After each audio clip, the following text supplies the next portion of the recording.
City Live on here. Oh, it's good.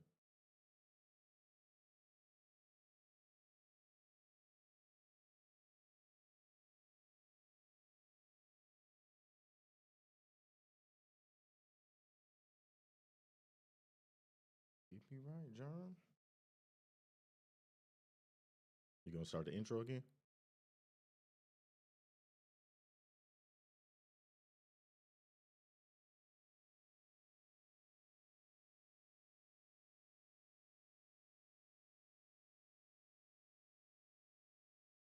You say I'm live right here? Yep.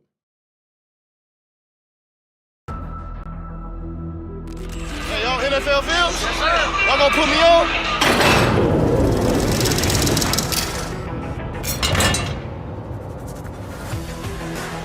From a personality standpoint, TJ is going to talk. He's going to tell you exactly how he feels. Wake up, Cam! Wake up, Cam! Wake up!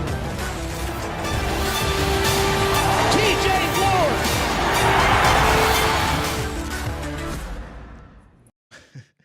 Let's do this again, man. I had some little difficulties the first 3 minutes of the show, but it's all good. You now back with TJ Ward. This is Safety First, and I'm here again. We're going to get this all cleared up. But like I said, better late than never. Anyway, we're going to start this show off by talking about the college football playoffs. Now, you may be asking me, TJ, this bracket, do you think that certain teams like JMU and Tulane deserve to be in the college football playoffs this year? And I'm looking at these scores, 51-34, 41-10. And I'm thinking the same thing y'all thinking. Absolutely not. Hell no, nah, it's not. But now, let's look at the overall picture.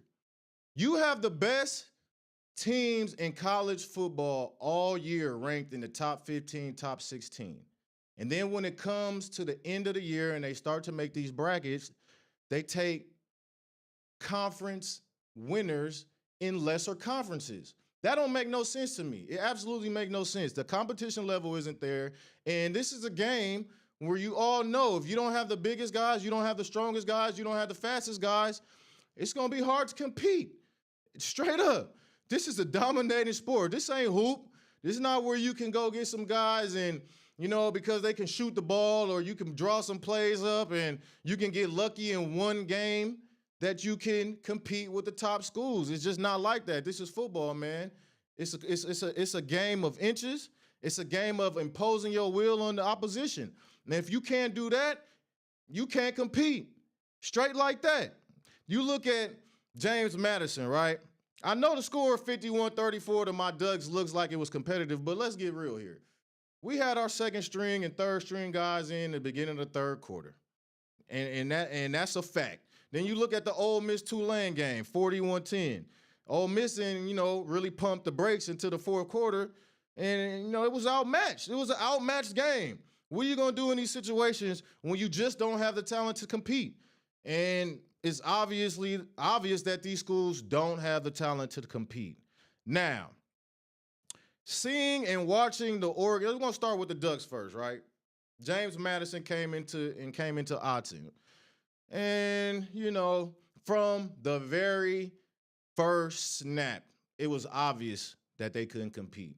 We're one of the best schools in the country, and at the end of this thing, I think we'll be crowned the best school in the country just by the way we play the game, and we can play using every facet. We run the ball well, we throw the ball well, and our quarterback is one of the top in the nation. We have the top O-line in the nation. Only thing I think we can work on is our defense at times, especially on the second level, and tackling on the second level is probably one of my biggest issues with the Oregon Ducks. But overall, hey, we wanted them. In JMU, they fought hard. They fought all four quarters, and they had some good scheme and strategy. But when you seen their defense out there, and we were moving guys, especially their defensive front, it was obvious that they were outmatched.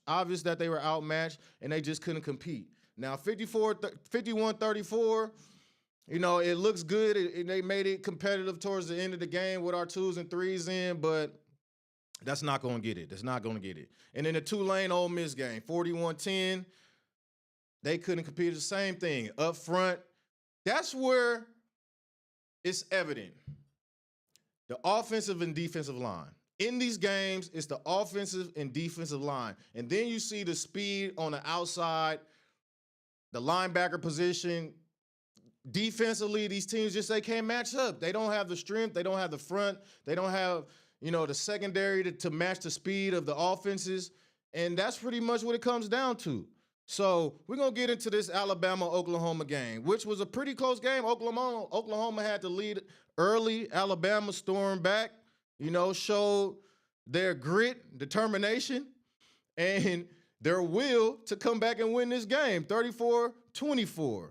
And Oklahoma, man, they making me upset. They get in the college football playoffs every year, and they're now 0-5 in the playoffs. Now, I'm starting to think that they don't even belong in the playoffs after all they do out the regular season. And then the nail biter. Miami goes into College Station and wins a nail biter 10-3. Now, Miami up front, they could stop the run and they could run the ball. And once they got to Texas A&M quarterback and made him one-dimensional, it was over with. It was over with. And like my dog Michael Irvin said on the sideline, he becoming Miami Hurricanes' biggest mascot. Belt to ass. BTA. He over there beating on the garbage can at the end of the game. He on all fours in the red zone or in the end zone. Just hyped up. Hyped up the whole game, man. Shout out to Miami, man, because they were underdogs, and they've had an up and down season. They snuck into the playoffs, and they proved that they belong. They proved that they belong. What more can you ask? Now, I'm looking towards this next round. Us, Ducks, we got Texas Tech. Texas Tech is a good team. They've had a good season. But if you know how I feel about the Big 12, they're an overrated conference. And what you do in the regular season in the Big 12, it just doesn't hold up in the playoffs. It just doesn't. And the Oregon Ducks are going to make an example out of the Texas Tech Red Raiders. Now, I know they have the best defensive player in the country right now, right? Jacob Rodriguez. He's a dog. He done won every defensive trophy you could win at the end of the season. The Bronco Nagurski Trophy, he done won the Buck Kiss, the Lombardi, Big 12 Defensive Player of the Year. They said he belonged in the height of the conversation. He was picking the ball off left and right. And they have the #1 rush defense coming into the playoffs. But that's in the Big 12. The Big 12, they're not known for running the ball in that conference. They're known for airing it out. So that's part of the reason I'm going to give them the #1 rush defense in the nation. But you know who they haven't faced? They haven't faced a rushing offense like us. They just haven't. We got a 3-headed monster in Davison, Noah Winnington, and De'Aaron Hill. 2 of them guys is freshmen, and they've been going crazy, especially Davison, his ability to find the end zone. He got 12 TDs. He got 623 yards rushing. It's not nothing crazy, but so efficient, and rarely the first tackler gets him down. And then De'Aaron Hill, man, he's a changeup. He has the burst. He has the ability to make a short play, go yard, and that's what he did against JMU a couple times, man. His acceleration, his ability to get to the next level and make guys miss is really special. And we're not even going to talk about the passing offense we got, man. It seems like every time we get a receiver that goes down, another man steps up, and he's explosive, and he's another threat, right? We're going to take Malik Benson, for example, right? This dude, ever since Decorian Moore and Gary Bryant got hurt, he stepped up and become our #1 receiver, whether it's on the outside, in the slot, or in the punt return. He has track speed, and once he gets going, ain't nobody stopping him, and that's a fact. This dude I heard he ran 10-200, which is incredible. He probably runs faster than that now, but his ability to catch the ball and then just accelerate, whether it's a go ball, and like I said, or a punt return, man, he's very explosive. Now we get our freshman Decorian Moore back, Gary Bryant coming back, match them with Sadiq, who is the best tight end and most explosive tight end in the country.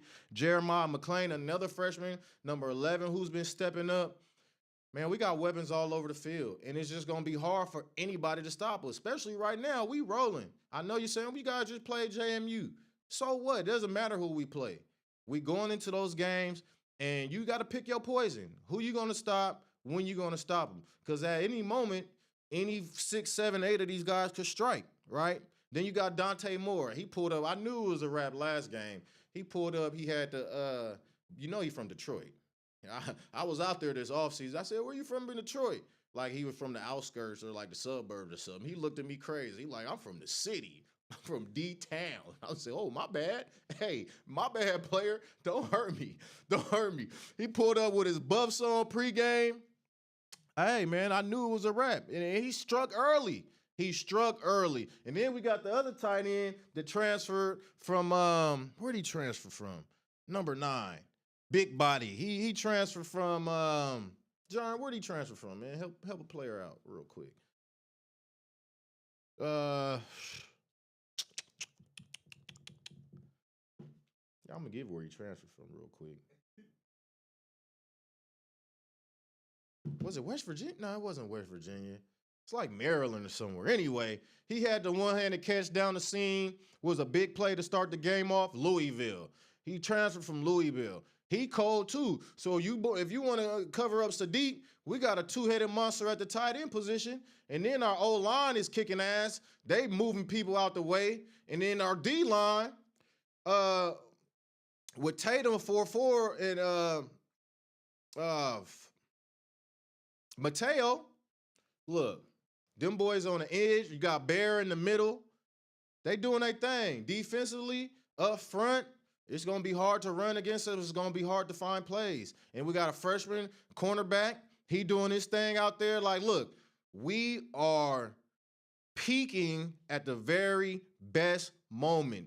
And I don't think we got the hardest bracket. Honestly, you got Texas Tech, and then we beat Texas Tech. We got Indiana, who we already played, and I don't think they could beat us again. Honestly, if they even get by Alabama. Like Alabama, Indiana is going to be a great game. I'm excited to see Alabama, Indiana. I'm not going to go into too much detail about that game. It's just going to be a good one. Let's see if Mendoza and crew can really compete against Alabama in the SEC. Now, what I do like about Indiana is they have a stable of receivers as well, and they can beat man covers, and they can run the ball. Let's see if the boys up front from Indiana could get them big boys in Alabama moving off that line of scrimmage. And then you got Ole Miss, Georgia, which should be another barn burner. If you think Ole Miss is not going to compete with Georgia, I think you're mistaken. I think you're highly mistaken. I think Ole Miss can come in and definitely compete against Georgia. Georgia, man, they on fire too. I say Georgia and Oregon is probably the two most prime teams to make it to the national championship game. So, and then you got Ohio State too. But this is my upset, right? You're going to say, what do you think is the upset in this college football bracket? If there was going to be one upset, I would say Miami versus Ohio State for two reasons, right? Miami has a great defensive front. They have a great defensive front with Ruben Bain. He's going to be a first-round pick. Bryce Fitzgerald, the safety, he's out there balling. He had 2 picks last week. And, they're running the ball well. Mark Fletcher, he was toting that bean against Texas A&M. He was getting up and down. He was breaking tackles. He's a physical presence.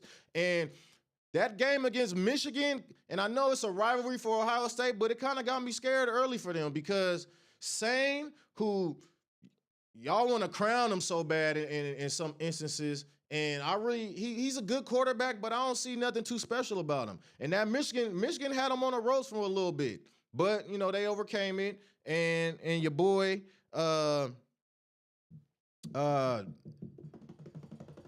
always forget his name. I always forget his name. Huh? Yeah, Jeremiah Smith. Your boy Jeremiah Smith, he's unstoppable. I'm not going to hold you. That boy is unstoppable. They need to let him come out this year. I don't get it, these rules, but he could play in the league right now, and he'll be a top, probably 3 pick in the NFL draft if he was able to come out right now. But Another reason why I say Miami is primed for an upset is bulletin board material.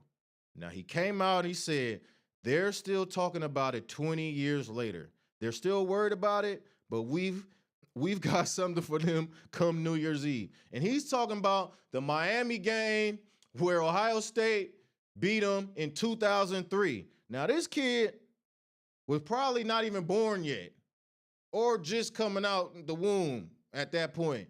But he's from the Miami area, and what you don't want to do, you see it time in and time out, is stir the pot and give the other team something to post up on the bulletin board, boop, and say, look at this. You don't want to do that. That's how upsets happen. That's exactly how upsets happen. And hey, man, Miami, they've played earlier, and what we saw last year with Oregon, when you have a bunch of time off and you relaxing and you not in game mode, you don't have that game mode rhythm, it hurts you. It hurts you. That's why even coming in as a top seed, the number 1 seed, number 2 seed, it kind of works against you because you're not primed. You're not coming off a win. You're not coming off just sharpening that knife, man. You got to be sharpening that knife doing them playoffs. So when you get in them games and you get late and or even early, man, you're in rhythm. You're in rhythm, and it helps you. It hurts you not to be in rhythm. So I'm looking for Miami to upset Ohio State. Now you might get mad at me. I don't care. That's just what I see. If there was gonna be an upset, I think that's gonna be the upset because the things I just mentioned, man. And let's not forget Malachi Tony. Malachi Tony from Miami, man. He's a game breaker. That's what he is. You give him the ball and one play, he could be to the house. He be at home, feet up, kicked up before the game over. Got his Uggs on. Hey, he dangerous. He dangerous. And then you got your dog Carson Beck. Now Carson Beck, you catch him on a good day, he the best quarterback in the country. Now you catch him on a bad day, he's the worst quarterback in the country. Hell, I'm just saying, he gonna throw a pick or two, and he gonna throw them at the worst times. That's just what he's shown throughout this year. But they got some good wins on their resume. No, the latest was their best, their latest and greatest. So, you look at this. I got Oregon over Texas Tech. I got Indiana over Bama. I got Georgia over Ole Miss, and I have Miami in the upset over Ohio State. Now, that's my college football playoffs. Hey, if you're watching, tell a friend to turn on at Safety First Show. We going live. It's TJ Ward, Super Bowl champ. Be like, who's TJ Ward? You may have forgot.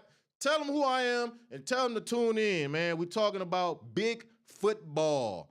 Now, on to the NFL. Whoa, what a week. What a week. Now, we just turned off Monday Night Football, and the 49ers gave the business 48 points, 27 to Indy. Now, the Colts, they hung in there for a long time. So even starting early, I'm like, Phillip Rivers looked pretty good. And all that mess I was talking about, how old he looked and how he was going to be limping back and yada, yada, yada. He almost made me look like a fool. But when you're old, you have to do it for 4 quarters. Anybody has to do it for 4 quarters, but when you're older, it becomes a little harder, especially when you get behind. And Phillip, he's always been a timing quarterback. He's never had the strongest arm. Maybe early in his career, real early when he was coming out the draft, but as long as I've been playing against him, and when I was in Denver and a couple times, one or two times I played him in Cleveland, he's always been just a timing route, not just, but more of a timing route quarterback where, guys coming out, they break. Him and Antonio Gates had great chemistry, and he would do work. He would do damage, and he was looking like that early for the Colts, man. He was keeping it tight. He looked like he got a couple tires wrapped around his torso.